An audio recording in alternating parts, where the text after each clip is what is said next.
This probably for me is easily as disappointing a loss as we've had this season, and so we're gonna, really have to figure out how to bounce back really quickly.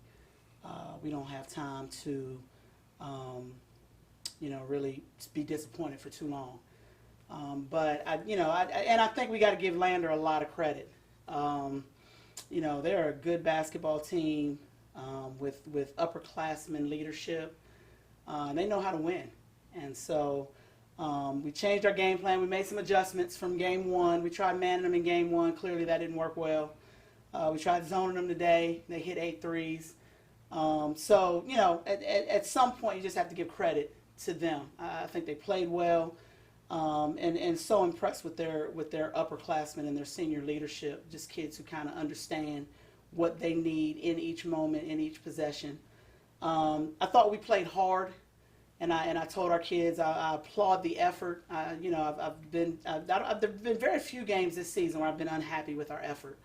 I did not think that we played smart at times tonight, and so what we talked about is when you've got two teams that are very talented.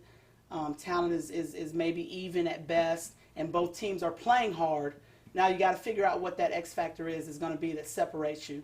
And I just thought they were a little smarter than we were tonight. I thought they were a little more efficient than we were tonight, and clearly they deserve to get the win. So we'll just have to go back to the drawing board and like I said, bounce back from this one really quick because we've got another equally big one on Saturday with Flagler coming in. When you talk about playing smart, is that a direct reference to the turnovers, or is it more than that?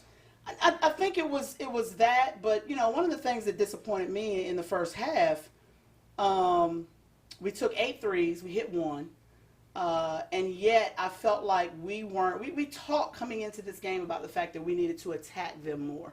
I thought that they struggled to defend our penetration as much in game 1 as we struggled to defend theirs. The difference was they got it. They understood it, and so they put their heads down and they, attacked us off the bounce where I thought we settled a lot for the long-range shot. And we did that in game 1, and then I watched us do it in the first half. And so, we talked about it in the locker room at halftime, and we came out and we attacked. We looked up at the 7-minute mark, and we were already in the bonus. But we are just a team that's not built for that. And so eventually, you kind of go back to what your comfort level is, and that is for us, it's penetrating, it's kicking, it's, knocking down the open jumpers. And we hit enough shots tonight, in order, clearly they are a very difficult team to guard. They're averaging 80 points a game. And in order for us to compete and be a little more competitive, I think we would have had to hit more shots tonight than we did. I don't know what you can say about missed free throws. That just happens sometimes, doesn't it? Yeah, you guys were leading the league coming in. Absolutely, 21 for 21 at their place a week ago. We were 100% from the free throw line. Tonight we miss 11 free throws and lose by 10. So, I don't know. Sometimes it is focus. Sometimes it's fatigue. I don't know. And like you said, there really isn't an explanation I can give you for it other than, we know we are a good free throw shooting team. And tonight, I don't know if we just, weren't focused enough when we went to the line, didn't knock them down. So was that, you talked about bouncing back quickly. Is that what you talked to your team about after this game? Yeah, absolutely. We always talk about numbers. We set some goals for ourselves in terms of assists and free throws and offensive rebounds. And so we always talk about that when we come off the floor.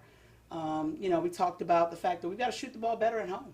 We had this advantage of having 2-3 straight games at home. And we haven't really, I don't think, capitalized on it, particularly not tonight, in a night where we needed to hit more shots and we just weren't able to find the rim. But at the majority of the conversation was, we've got to put this one behind us. I told them, I'll watch this game. We won't watch this as a team. We're going to come in tomorrow. I'll put Flagler back in front of them because it has been about a month since we saw them. And we'll get to work on them because to me that game Saturday is equally important for us. Based on where we are right now in the league, and with 6 games in front of us, we've got to get a couple more wins at home. Same routine these next 2 days as last week. A lot of film tomorrow, and then on the floor Friday. Yeah, absolutely. And after a night like tonight, I don't think it'll hurt us to get some shots up. I think sometimes coaches get so focused on prep and strategy that we don't take enough time to just let them shoot. And so what I'll probably do tomorrow, we'll put some film in front of them. We'll talk about Flagler. We'll get the scout in front of them. But then we'll get on the floor and just get some shots up and see whether or not we can't get into a little bit of a rhythm that'll help us shoot the ball a little bit better on Saturday.